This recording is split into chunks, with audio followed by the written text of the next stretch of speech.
Ciao a tutti, eu sou Cesare Barrichello e estamos aqui para gravar mais um Cucina Abondante, diretamente aqui da minha casa. Hoje o nosso programa é muito especial, porque eu tenho aqui três grandes cineastas gaúchos, Nicola Garofalo, Luiz Carlos Grassi e Christian Lütke. Olha aí.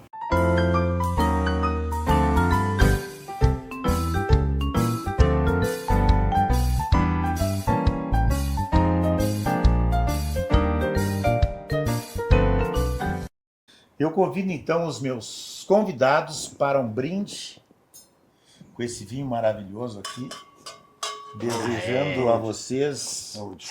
muita saúde Vou tomar. e muita produção cinematográfica.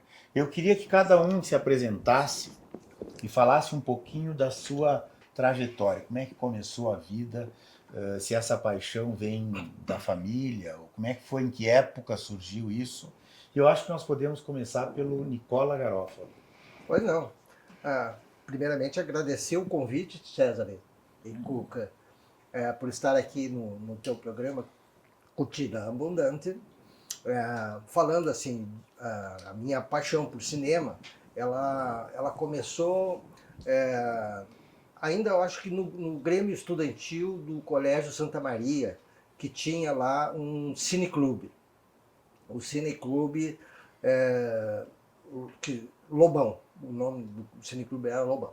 Tu lembras que época, mais ou menos? Isso, década de 61, 62, 63 passados. Sim. E nós íamos muito ao cinema, né? Eu era interno no Colégio Santa Maria, junto com meus outros colegas, e a nossa distração de fim de semana era ir justamente no Cinema Imperial, assistir aqueles seriados maravilhosos que passavam de manhã, né? E depois, lá no Grêmio Estudantil, a gente conversava sobre o filme que tinha visto, os seriados, como é que era, como é que não era. Éramos todos adolescentes. E eu não podia deixar de citar aqui um colega que muito nos incentivou e sabia muito desse cinema, que é o James Giacomoni, que mora em Caxias, se não me engano. O James tinha livros sobre direção, sobre produção de cinema, essa coisa toda. E nesses cinefóruns dos alunos ali, ele sempre falava. Então, ali se teve, digamos assim, empiricamente, as primeiras noções do cinema, como se fazia cinema. E aí foi um ponto de partida para esse gosto seguir adiante. E durante a minha jornada profissional, eu tive ocasião de passar por televisão, por agência de publicidade, jornal impresso também, claro, o jornal A Razão, trabalhei na Razão, e aí sempre acompanhando o Grassi no Centro Cultural, também tínhamos lá um cinefórum, O grupo Super 8. Super 8, né? O Super 8, como é que se fazia a produção em Super 8. Então, tudo isso foi agregando a conhecimentos, né? Que hoje a gente pode conversar sobre eles. Muito bem, então. Grassi, quem sabe tu fala alguma coisa para nós também. Quem sabe? Na verdade, às vezes me pergunto desde quando que tu gosta de cinema. Eu digo, eu acho que desde sempre. Porque eu tenho lembrança, desde a primeira vez, desculpa, que eu vi uma imagem em movimento, projetada numa tela, eu devia ter 3 para 4 anos por aí. E gravei essa imagem até hoje, eu tenho gravada em mim. Outro momento muito forte na minha vida foi quando eu assisti no Cine Imperial o Luzes da Ribalta com Chaplin, né? Que eu mais chorava no cinema. Eu era criança, 7, 8 anos por aí, mais chorava do que assistir o filme. Mas me marcou muito, muito mesmo. Depois a gente acompanhei mais ou menos o Cineclube do Colégio Santa Maria, embora não estudasse lá. Tinha o José Luiz Duarte também no grupo lá do Cineclube. O Félix Farré. O Félix Farré. E me recordo de uma ocasião que numa promoção do Cineclube do Colégio Santa Maria trouxeram eu acho que pela primeira vez em Santa Maria, o filme O Gabinete do Dr. Caligari, que foi exibido no Cine Independência. Foi uma coisa assim estrondosa, ver aquelas imagens, aquele filme daquela época. Né? São coisas que me marcaram muito. Enfim, eu já ainda no segundo grau do colégio, eu fiz uma tentativa de fazer teatro no Teatro Universitário, na época dirigido pelo Pedro Freire Júnior.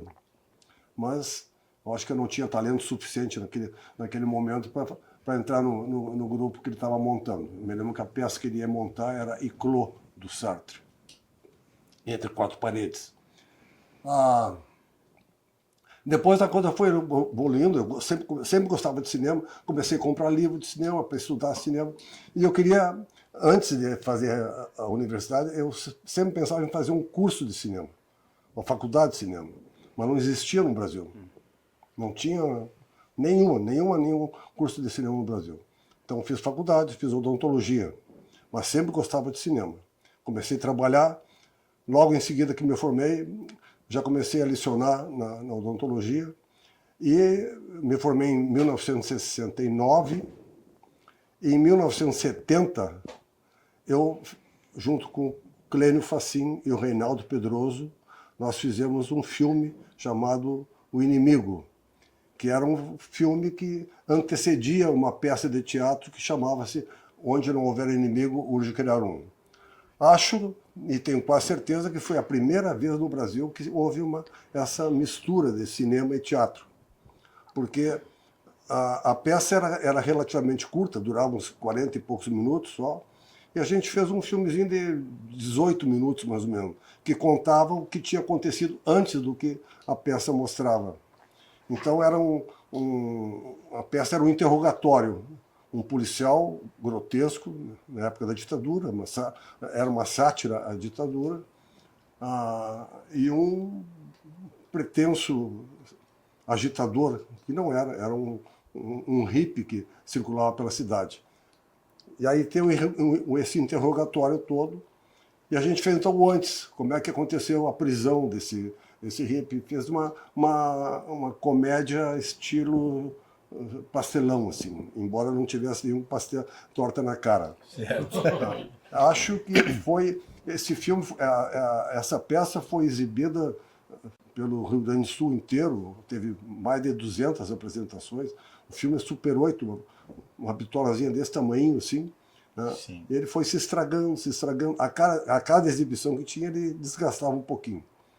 Mas foi exibido em Porto Alegre, né, no Teatro da Assembleia Legislativa, e teve uma crítica muito boa que na época era o crítico de cinema do Correio do Povo, o Aldo Albino. Ele fez uma crítica à peça e ao filme, dando bons elogios. Foi um troço que realmente tocou na gente. A partir desse filme, o Freire me convidou para participar do grupo de cinema que ele estava organizando no Centro Cultural, hoje no Teatro 3 de Maio, naquela época era a biblioteca e era o Centro Cultural. E aí começamos a organizar um grupo de Super 8, que era o Freire, o Nicola, eu, o Ronai Rocha, enfim, o Félix Farré, José Luiz Duarte, enfim, era um grupo grande. Paulo Bus, que depois foi presidente da Fiocruz, lá do Rio de Janeiro. E a gente fez 2 filmes Super 8 naquela ocasião. A partir daí, foi criado o suplemento do jornal A Razão, chamado, como é que era que chamava? Artefato. Era esse tipo pasquinha, assim, temas culturais e temas políticos, sempre contraditando a ditadura. Modesto Bellevue, que é um nome importante no cinema de Santa Maria, era um paulista, era um paranaense, que veio para cá, tinha um curso de inglês, e gostava muito de cinema e fotografia, e isso nos aproximou. E em 1974 ele resolveu fazer um filme. Fez uma pesquisa muito grande, pegou um conto americano, adaptou para o Brasil, para o Rio Grande do Sul, chamava-se O Velório de Vicente Silveira. Foi filmado lá em Arroio Grande. O filme ficou perdido por anos e anos, Até que eu acabei descobrindo onde é que estava o filme. Através da Fundação Caseni, a gente mandou digitalizar lá em São Paulo, mas não pôde se recuperar as partes que estavam completamente Eu perdidas. assisti. Tu assististe? Uhum. Né? Não é uma obra de arte, mas eu acho que é um marco importante no cinema de Santa Maria, né? A fase do Super 8. Em 75, eu e o Modesto organizamos o primeiro festival de filmes Super 8 do Brasil, não tinha nenhum naquela época ainda. O local de exibição dos filmes foi lá era o auditório do Colégio Hugo Taylor, hoje o Carrefour, lá em cima, então tem um restaurante agora, se não me engano, lá em cima. Sim. E aí depois eu saí me formei em comunicação, saí da Odonto, fui para comunicação, comecei a lecionar cinema e lecionei cinema por muitos e muitos anos. Acabei como titular de cinema pela Universidade de Santa Maria, onde me aposentei. Quando me aposentei, fiquei um tempo desfrutando dolce far niente, né? E até que esse não fazer nada me cansou. Aí eu procurei o Freire, primeiro o Clênio, comecei a trabalhar com o Clênio em montagem das peças de teatro dele. O Clênio organizou um curso que preparava atores e, de certa forma, também pensando em atuação para cinema. Saindo de lá, aí reencontrei o Freire. Com o Freire, a gente começou a trabalhar em teatro, até que um dia o próprio Freire me disse: Gracie, teatro é uma coisa que eu gosto de fazer, mas eu faço, apresenta e acabou. Fica um pouco na memória de algumas pessoas que assistiram. Vamos fazer cinema? Eu digo, vamos. Cinema, ao menos, fica o documento. Alguém, algum dia, vai pegar, vai achar e vai ver. Claro. E isso é uma coisa que aí a gente fez juntos, eu e o Freire fizemos 2 filmes que a gente trocou a direção, ele e eu dirigimos ao mesmo tempo. Depois eu dirigi um, ele dirigiu o outro, já adoecendo, não conseguimos terminar o filme. E o Freire faleceu e eu continuei fazendo. Aí eu fiz mais, eu acho que devo ter atualmente num total de, acho que quase 10 filmes, mais de 10 filmes que eu participei, ou não, com participações tem bem mais de 10 filmes, mas que eu dirigi provavelmente uns 10 ou 12 filmes.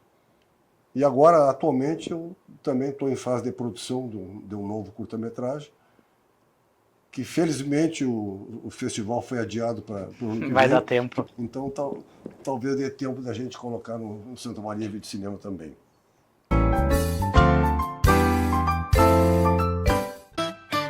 Rede Super, o caminho da economia, sempre pertinho de você. Rede Super, tá na mesa da família, sempre pertinho de você. Rede Super. O Clube de Vantagens Rede Super chegou! Com ele, você economiza ainda mais nas suas compras. Pesquise por Rede Super Clube na sua loja de aplicativos. Faça o seu cadastro e tenha diversas vantagens exclusivas. Rede Super, sempre pertinho de você!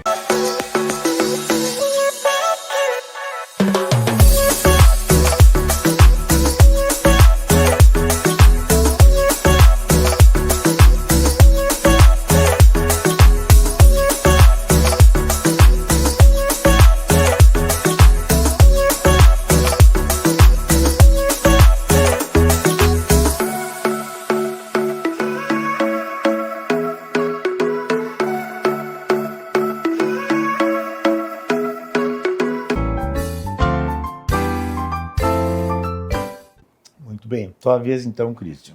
Então, agradecer também o convite. Obrigado. Eu é que agradeço.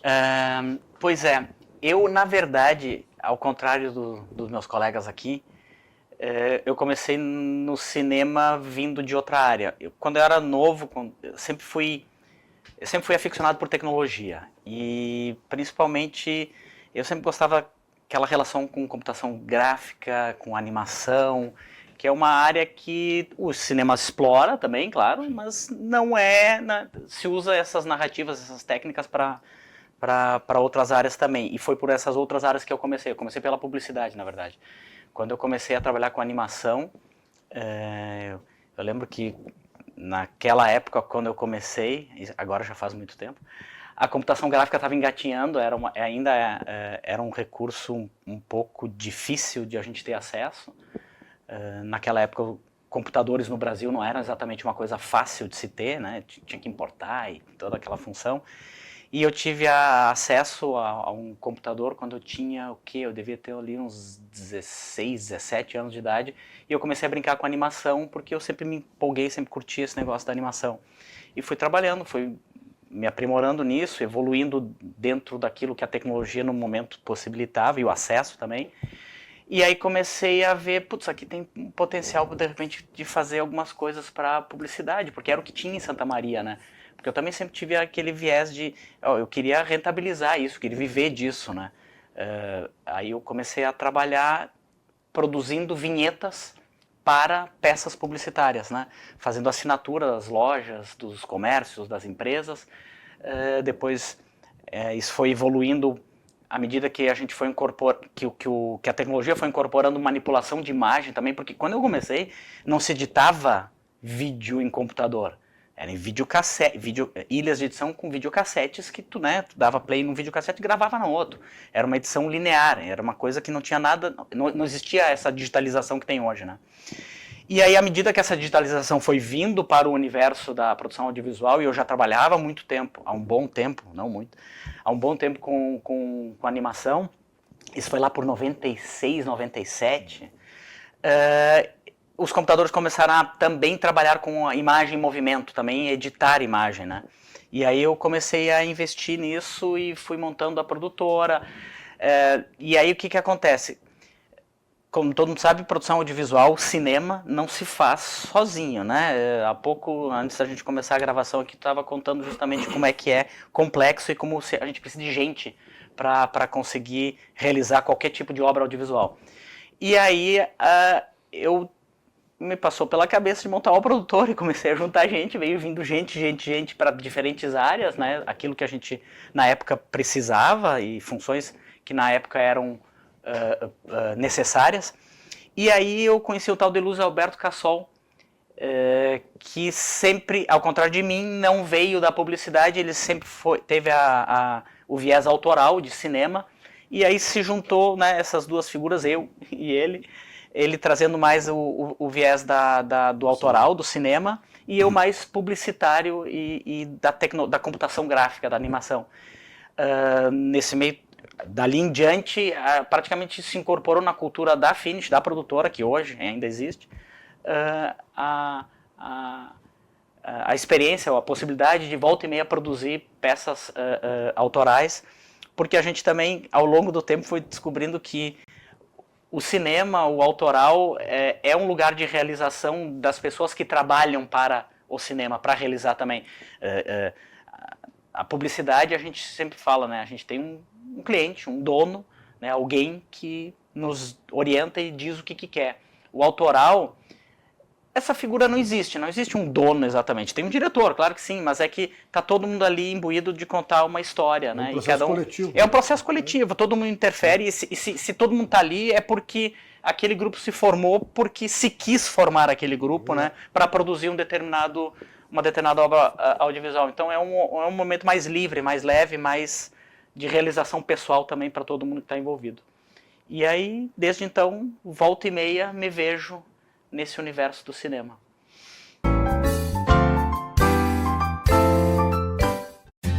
A Construtora Jobim é destaque na área da construção civil do Rio Grande do Sul. Na mais importante avaliação das empresas gaúchas, marcas de quem decide, a Construtora Jobim escalou no cenário econômico, alcançando a segunda posição como a mais lembrada e também a preferida entre gestores e altos executivos de empresas. Construtora Jobim, do coração do Rio Grande para a mente dos gaúchos. Eu preparei aqui uma tábua de frios. Nós temos copa, murcilha branca, murcilha preta, salame e queijo. E aí pepinos, azeitonas. Eu quero que vocês se sirvam. Enquanto a gente conversa, a gente vai comendo isso aí. Não, eu queria contar, se me permite, fatos assim que acontecem nessa aventura do cinema, do jornalismo, da publicidade e propaganda. Na universidade, eu tive a oportunidade de fazer um curso de comunicação social integrada na Universidade Federal de Minas Gerais. E lá se aprendeu mais assim, a técnica de quando o jornalista, o publicitário, tá? O jornalista, o publicitário e o relações públicas se unem para tocar um projeto. A coisa fica muito mais fácil, porque nesse curso estávamos nós todos assessores de imprensa de universidades federais do Brasil. E o que acontece? Quem está dando assessoria precisa disso. Uma hora tu tem que ser o jornalista, outra hora tu tem que fazer alguma ação com o teu relações públicas ali. E isso é integrado. E aí tudo vem a acontecer. Então eu acho que isso foi muito importante também na minha trajetória. E aí a passagem por agência de publicidade tem uma história que eu queria contar para vocês. Quando a SAB Propaganda resolveu fazer os comerciais para televisão, um filme 16mm, a cores. Né? Bem, precisava uma câmera. Né? Eu, na agência, atuava mais na parte administrativa. E fomos a Porto Alegre sondar o comércio e tal, para ver o que se podia fazer. Aí achamos lá uma câmera que o Sérgio Brasil participava da agência, e o Pitan, que era o câmera, atuava como câmera, era aquela câmera que nós queríamos. Era uma Bollier francesa, 16mm, uma nave, uma beleza. Que massa. Tinha de melhor na época. Na época Era top das câmeras. E nossa agência não era uma agência assim que tinha um poder de fogo financeiro grande. Mas eu me entusiasmei, eu estava junto no grupo ali e bati o martelo. Vamos comprar. E assinei a compra. Quando eu voltei para casa e contei em família que eu tinha... foi né? Todo mundo disse, mas rapaz, como que vocês vão tirar o dinheiro desse negócio aí? Eu disse, não, a agência vai usar e com certeza vai dar resultados. E deu. Você pagou. A SAB Propaganda inaugurou uma nova época de trabalho publicitário na cidade. Isso reconhecido pelo próprio jornal A Razão, que um dia o saudoso Luizinho de Grande escreveu nas páginas do jornal que a propaganda em Santa Maria ela se dividia em duas épocas e que a SAB Propaganda inaugurava uma nova época. Por quê? Antes disso, na televisão, quando a TV em Membuí, hoje é RBS, se instalou em Santa Maria, os comerciais todos eram cartazetes, assim, presos na parede. Tabletop, não? Tabletop. O querido, que eu me lembro agora o nome dele, o Tasso era o letrista. Então, ele escrevia a chamada ali e tal, grudava lá, a câmera vinha, não tinha todos esses equipamentos, era uma coisa muito empírica, né? Muito empírica. E aí chegamos nós com esses filmes coloridos, né? Editados em Porto Alegre.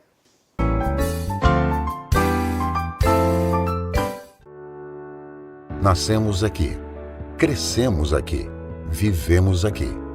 Há 70 anos, produzindo marcas que viajam para todo o Brasil. Presentes nas mesas das donas de casa. Parceiros de quem faz do pão seu trabalho.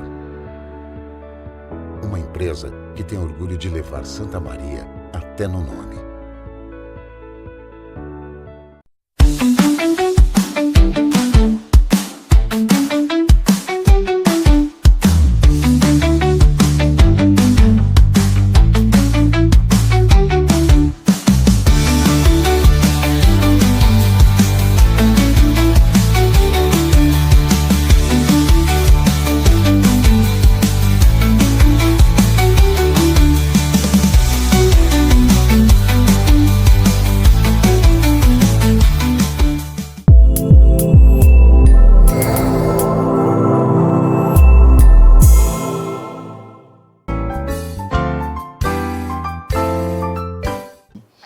Mas no cinema, qual seria, depois do orçamento, o maior problema para que a coisa se realize? Fazer a frente. Que acontece? O cinema realmente, um dos motivos, inclusive, aí fazendo um resgate da minha trajetória também, o audiovisual na minha vida pintou como algo que eu sempre curti, sempre gostei. Por que a publicidade se mostrou mais objetiva para mim? Porque na publicidade, quando tu vai executar uma peça publicitária audiovisual, tu tem um orçamento determinado. Porque se tu está sendo contratado, é porque existe um orçamento que foi dado, que foi aprovado, e tu tem aquele universo financeiro para trabalhar e para executar aquela peça publicitária. Tudo certo. O cinema é diferente, né? Não tem um cliente, né? Não tem alguém que fornece o dinheiro. Quem faz isso no universo do autoral são as leis de incentivo à cultura, as famosas LICs, né? Tem tudo que é tipo de fomento à cultura e tem uma linha dedicada exclusivamente ao audiovisual. Tendo orçamento, vem a resposta da tua pergunta, que é, o segundo desafio para mim é gestão de gente, gestão de pessoas. Tá? Falei antes que uma obra audiovisual não se executa, não se produz sem equipe. Legal. No autoral, geralmente as pessoas se juntam por uma afinidade, ainda mais em um centro menor como é Santa Maria, que não é não é uma capital, não é um lugar que a produção de cinema é algo profissional, as pessoas não vivem necessariamente do cinema. Então, aqui as pessoas se juntam em grupos de afinidade, enfim, de uma série de motivos.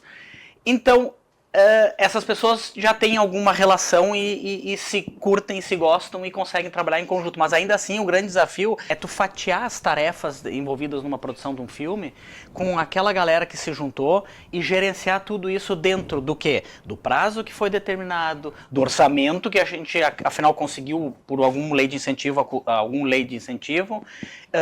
e fazer com que tudo isso funcione e chegue numa peça audiovisual produzida, entregue lá no final.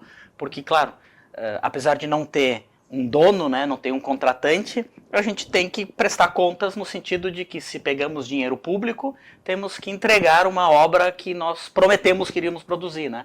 E todas essas pessoas envolvidas numa produção audiovisual são partícipes disso, e se alguém falhar, pode comprometer a minha entrega lá no final de uma obra audiovisual, e aí eu não tenho nem a prestação de conta, o objeto do que me foi pedido para fazer. Então, para mim, o grande desafio, tirando a parte orçamentária, eu acho, aliás, que é o maior Montar desafio. uma equipe, então seria. É gerenciar uma equipe. Gerenciar a equipe.